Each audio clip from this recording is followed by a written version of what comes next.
Hey guys, how many of you have a gate that sags? You know, one that takes a little extra work to open and close?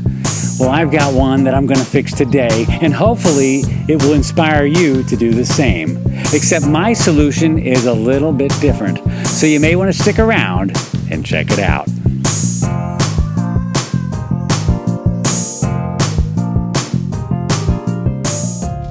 Hey guys, Robbie Sondag here with a little manly advice for living a better life. Well, today I'm going to check something off my list that's been on it for a really long time. My sagging gate. See, the problem with my gate is that it's too heavy for the hinges to hold. You can see where the hinges have become misaligned. They're a real mess. So every time I open this gate, it rubs real hard against the grass.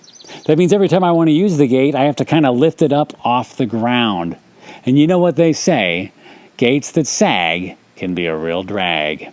Now, I guess I could go out and buy some longer, stronger hinges, but this gate's so wide that I have a feeling the problem would come right back in a year or two. So instead, I've come up with a better solution that I can show you in 4 simple steps. Are you ready? Let's do it.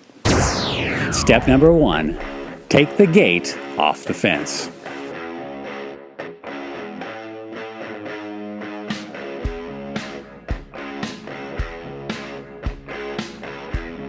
Step number 2, cut the gate in half.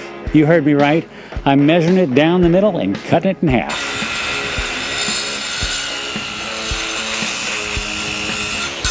Step number 3, reattach each half of the gate back to the fence.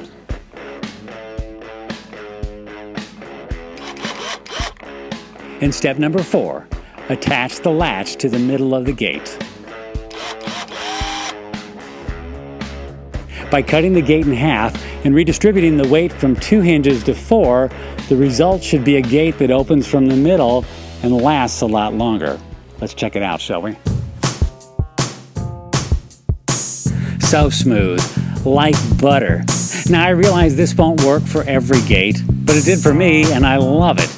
And trust me, I'm all about simple. Why make life harder than it has to be? And trust me, if I can do it, anyone can. Now, if you found this video helpful, go ahead and subscribe to this channel by clicking the subscribe button and the notification bell so you can keep up with every episode of Manly Moments.